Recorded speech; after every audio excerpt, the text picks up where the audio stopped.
প্রশ্ন ১। কোন নবীকে যখন তার ভাইয়েরা কূপে ফেলে দিয়েছিলেন তখন তিনি আল্লাহর কুদরতে সেখানে জীবিত ছিলেন এবং পরবর্তীতে মিশরের অধিপতি হয়েছিলেন? ক। হজরত ইসমাইল আলাইহিয়াসালাম, খ। হজরত ইউসুফ আলাইহিয়াসালাম, গ। হজরত ইয়াহিয়া আলাইহিয়াসালাম। সঠিক উত্তরটা জানার আগে ভিডিওটিতে লাইক দিয়ে দ্বীনি কাজের অংশীদার হন। সঠিক উত্তরটি হবে খ। হজরত ইউসুফ আলাইহিয়াসালাম। হজরত ইউসুফ আলাইহিয়াসালামের জীবনী হল ধৈর্যের এক অনন্য উদাহরণ।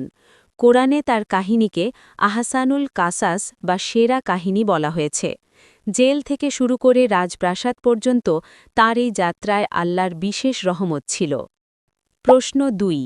পবিত্র মক্কায় অবস্থিত কোন কুয়োর পানি পৃথিবীর সবচেয়ে পবিত্র পানি হিসেবে পরিচিত, যা হাজার বছর ধরে কোটি কোটি মানুষের তৃষ্ণা মেটাচ্ছে?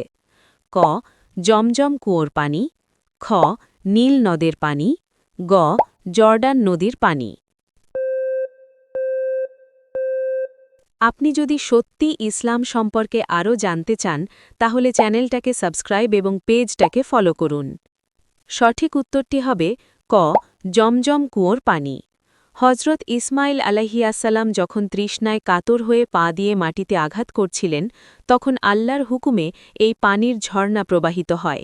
বিজ্ঞান আজ প্রমাণ করেছে যে এই পানিতে এমন সব খনিজ উপাদান আছে যা অন্য কোনো পানিতে নেই। প্রশ্ন ৩। পবিত্র কাবার ভেতরে অবস্থিত কোন পাথরটির ওপর দাঁড়িয়ে হজরত ইব্রাহিম আলাইহিয়াসালাম আল্লাহর ঘর নির্মাণ করেছিলেন এবং আজও সেই পাথরে তার পায়ের ছাপ স্পষ্ট দেখা যায়? ক। হাজারে আসওয়াদ, খ। মাকামে ইব্রাহিম, গ। হাতিমে কাবা। উত্তরটি জানার আগে ভিডিওটি শেয়ার করুন। একটি ভালো কথা শেয়ার করাও সাদাকা। এই জ্ঞানটি শেয়ার করে আপনিও সাদাকায়ে জারিয়ার অংশীদার হন। আপনার হয়তো একটি শেয়ার হাজারো মানুষকে সঠিক পথে আনবে। সঠিক উত্তরটি হবে খ। মাকামে ইব্রাহিম।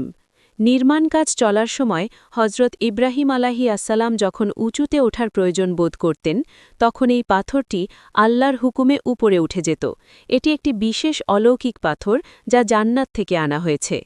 আপনি যদি সত্যি ইসলামকে ভালোবাসেন তাহলে কমেন্টে লিখুন আই লাভ ইসলাম।